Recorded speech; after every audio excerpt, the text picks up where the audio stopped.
Hey, what's up, guys? Guardian here, coming to you guys with a discussion video. Having a bit of a reflection, shall we say, for the past year, 2021. It's been a crazy year for Vanguard, hasn't it? Quite crazy indeed. I actually had to write this stuff down on my notepad in order to talk about this because there was a lot of things. So let's get stuck into it. So the first thing was the overdress announcement. Yeah, overdress came out this year, and what a surprise that was. I still remember the day it got revealed and announced, and everyone's minds were blown. Like, it was such a huge step for Vanguard. I do feel like Overdress has delivered. Of course, the game's going to feel fairly slow initially, but we are starting to see decks sort of like refine themselves, and different builds are coming out from the different ride lines and that. But yeah, there's a lot of things with Overdress. One of those things was Keta Sanctuary, so me being the paladin lover with the clans, now we're focusing on nations, and Keta Sanctuary was the main thing for me, basically, aesthetically. But there was also Dragon Empire as well, which I got into that a little bit later on. After playing with like Keta Sanctuary for a bit, I thought I might actually dip into Dragon Empire for a bit as well, and yeah, I got the Nirvana start deck and went from there. Got the other ride lines as well with Eugene, and then in set two we got a Dragonic Overlord and Phantom Blaster Dragon for Keta Sanctuary, which that was also a surprise. The fact that they were gonna do retrains for PvD and Dragonic Overlord, which I know people were up in arms about initially, but I think in terms of a design, people are actually okay with them, because I think people's main worry was that they were going to make them like really good and really meta relevant, but yeah, I mean, PBD still has a lot to be desired, and Dragonic Overlord was like decent. It did make its mark in the meta for a little bit, but it wasn't like completely dominant, right? But yeah, I feel like people were okay with it. Like, it's more of an accepted thing now with these encounter cards that this is a thing they're going to do, but they're not going to do it like all the time. It's like a special thing each year, basically. So there is a possibility that we could get Blaster Blade again. I would be happy with that. Or Ezel, I'll be happy with either or. I do like both of those.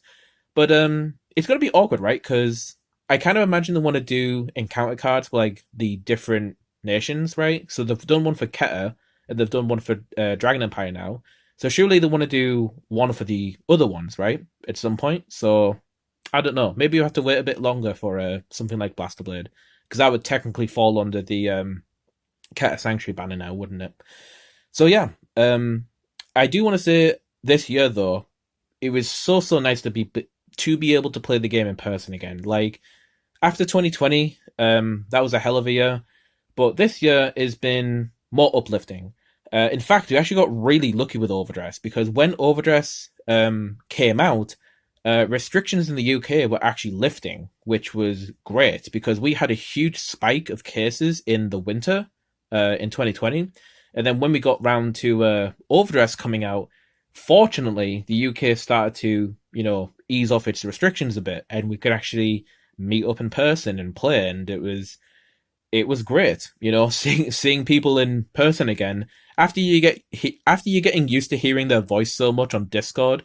Seeing that they actually have a body as well is surreal. Like, oh my god, you're an actual person, not just a voice. You know what I mean? It's like it was nuts. I know it's been sort of up and down across the year in terms of like meeting people, not meeting people, and it's like different in different areas and stuff like that. But we are improving. I think things are getting better for the most part, and we will hopefully reach some form of like 100% normality again with the world, hopefully. But yeah, we're trucking on through. We're getting there, and yeah, let's keep on going, shall we? So, another thing I want to say this year, which was huge for me, I got to collaborate with Bushiroad. Like, holy crap! I'm just gonna say it. Like, Bushiroad collaboration, that was huge. Never expected that to happen, but yeah, being on YouTube for 5 years, just chilling, doing what I do with me deck profiles and that. Deck profile Andy is who I am, and yeah, I got a message from Bushiroad from my Guardian 2 to 5 Facebook page. That led into some emails with them and talking about stuff, and Yeah, they sent me a box of the Revival selection, which was really cool. Did an opening that on the channel if you haven't already checked it out. But yeah, that I was so happy with how that video came out because I was worried that I would open the box and then stuff would go wrong. And no, the opening went pretty much how I'd hoped it would. And yeah, I did the most I could with that. So yeah, was really happy about that. Really ecstatic, and what a lead as well into premium format as well, because they got an updated ban list. Finally, they actually got their format addressed. Huge nukes across the board. Such a momentous moment for premium, and it got me hyped to play the format again because I hadn't played it for a long time, and I thought, man, with revival selection, this ban list, let's get back into premium, boys. Like let's go. You know what I mean? So yeah, did a deck profile with pure Majesty Lord Blaster this time. No longer doing the memes with like Messianic. Just pure Majesty Lord. Going for the full on power, and yeah, it was a great experience. Solid couple of months, I would say that was. Still dipping in and out here and there with premium, but I think as of lately, I've been getting back into Ezel recently with golds, and yeah, there's a really cool build I found thanks to Solemn and his on his website with the premium decks. I found there was a deck with Ezel and this Eagle grid too, where it's like it gets 5k every time you call something, and yeah, there was an overdress card that came out where it's like an angel thing where you can soul blast to put it into the damage zone. So it's an actual way for Ezel to like get a form of counter blast going in case your opponent's like damage denying you. And the amount of like counter charge and flipping you're doing and resource management you do in that deck, it's such a fun deck. So I really want to showcase that deck on the channel because it's so fun, and I've been playing it in person recently, and it's yeah, really enjoyable. So yeah, premium, that was a great time when that was happening, and yeah, we'll dip a little bit more into set 2 with overdress, because I know that this was slightly before that. But yeah, set 2 was a nice boost to the game. Set 1 was kind of like the initial start, everything's new sort of thing, so that's cool. But set 2 gives a nice support, I really enjoyed the Hexorb deck, going from set 1 to set 2. And yeah, like I said, Hexorb is kind of the main thing that kept me going really with Keta. Bastion was okay, but I wasn't enjoying it really with the whole grade 3 Unga Bunga strategy. But yeah, Hexorb was a good time with set 2. Really enjoyed that. Really enjoyed playing PBD as well, funnily enough, when set 2 came out. Experimented a lot with that deck. So set 2 is what it is. I think the only thing with set 2 that people hate now is the fact that it lasted so long. 5 months until set 3 came out, but yeah, like I said, it is what it is, I guess. So moving on, so past the revival selection, and past the collab with Bushy, and then past the MLB deck, I then decided to pick up a new overdress deck with Lyrical Monasterio. I built Clarissa. Was I planning to? Of course not. But the set came out, and I thought, yo, Clarissa looks cool. And I actually saw the starter for Clarissa, and that's kind of what got me interested, because I looked at the starter and I thought, yo, that starter looks cool. What's this deck? And then I looked into Clarissa and what it was about. It was quite a simple deck as well, and I thought, I might pick that up. But yeah, Clarissa, wasn't planning on picking that deck up.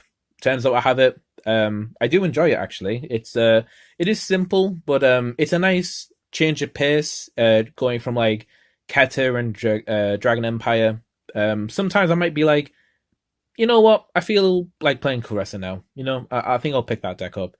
So yeah, that was interesting. V Series returning. I know, right? I hadn't touched V Series for a really long time. Like literally 5 or 6 months, which was as expected because we knew we weren't getting the set for 6 months after the clan selection set early in 2021. And I was excited for this as well because we had Thingsaver returning for Royal. We had Tsukiyomi support, which was cool. Kind of wish it was a bit more so than what it was, but The grade one's cool. I do like the grade one that Tsukiyomi got, but yeah, wasn't really happy with the deck really, but it is what it is. And then we had Prominence Core with the Bluish Flames. So Percival and Agravale actually have a home now, that's dedicated for them, and not every other gold deck basically. So yeah, they got kicked out of Gurgrit's house. So yeah, they invaded Spectral Duke and also Ezel and all the other gold decks it seems. So yeah, kind of a problem, isn't it? But that's a discussion for another day. So yeah, V Series, V Clan Collection, Heal Guardians as well. That's cool. And I also have some more V Series decks like Ganslot. There's Narukami, which I picked up as well, which I wasn't expecting, but apparently I built that as well. So there's more V decks to look forward to. I've already profiled like what 4 or 5 of them on the channel now, like recently. So yeah, there's more to come, which is cool. And we also have more overdress decks coming soon, which I know it's been a while with that as well, because like I said, set 2 was like 4 or 5 months until we got set 3. So looking into overdress decks again. So I think the next one I'm going to do is a Bastion deck, I think, an update to that. And yeah, at some point in future, Hexrob as well, obviously. I'm undecided if I want to do Phantom Blaster Dragon at all. I don't know. I kind of just want to wait until it gets more stuff. But yeah, it's got some cool generic stuff that helps it, but yeah, I don't know. We'll see. We'll see. Dragon Empire, though, I do feel like is going to be cut back a little bit, though, because yeah, with set 4, it's like with 3 of the cards being Dragon Empire triple rares, it's like I can't do everything for Dragon Empire as well as like keeping on top of like Keta Sanctuary and that, and then also the V Clan collections as well. It's a bit too much, so I feel like I'm going to cut back a little bit with overdress stuff. Still focus on Keta obviously, just because that's what I'm like mainly about really in terms of aesthetic stuff. Yeah, and just play around with that.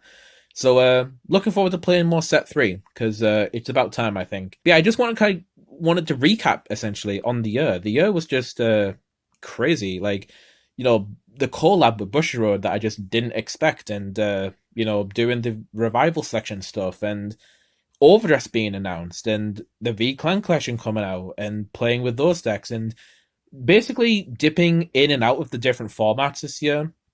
It's been great. Different experiences all around, and you know, each format, yes, has its problems, but they also have their own things about them that make them special, and that's what I really like about the game, is that each of these formats have a different experience attached to them, and yeah, there's things to like, there's things to dislike, but at the end of the day, different experiences, same game, you know what I mean? So it's a different flavor of Vanguard in each of them, which is really cool. The last thing I wanted to say before wrapping the video up was a huge thank you to Mori P, because yeah, I saw the video when Different Fight talked about this, and it really shocked me because I didn't see it coming at all. But it seems like more so that it was like he wanted to come into the company to like fix the issues essentially, and then like dip out afterwards. But I feel like he had a huge effect on the game. Like it's no doubt like a lot of the decisions I feel like he made have just helped the game significantly, and I feel like more stuff that was great about Vanguard this year probably wouldn't have happened without his direction maybe, and his sort of influence that he had with the company and moving it forward, like looking towards the future, you know, like they said, they had a 10-year plan in the making for Vanguard. So seeing that unfold, and then, you know, Mori P then dip out to then, you know, let it unfold, it's really cool, like the fact that he's done that for us, and I can't thank him much for that. So, you know, I know that people have said their thanks already, it's kind of old news by now, but you know, when you're doing a video about the year and wrapping it up and talking about it, you kind of have to show your appreciation there. So yeah, huge thank you to Mori P. Overdress was that lift that the community needed, the game needed, and yeah, I can't thank him enough. So without blabbing on too much longer, yeah, thank you, Mori P. Thank you very much. Yeah. So yeah, that's going to do it for me, I think, in terms of wrapping the year up. It's been a nutty one. Interested to see what's going to happen in 2022. Stay tuned to the channel because we will have overdraft decks coming out for Bastion, Hexrob, yeah, some other stuff as well potentially. And we also have the Vanguard anniversary as well in February, so look forward to that. I've got some surprising content for that one lined up. Don't worry, we still got the old deck profile Andy here with his ideas and stuff with videos that we can do for the anniversary. But I also have something else that I kind of want to dip back into, which old fans of the channel will probably remember during the V series. But yeah, I'm going to do one more video for an old series I used to do, which yeah, I'm looking forward to doing that one because I feel like it's going to be a nice bow on the series, I think, to wrap that up. But yeah, I hope you guys enjoyed this video of me blabbing on for 18 minutes apparently. So yeah, I hope you all have a good one. So happy New Year, and I hope you all had a good Christmas as well. And I'll see you in 2022. So this is Guardian 25, as always, signing out.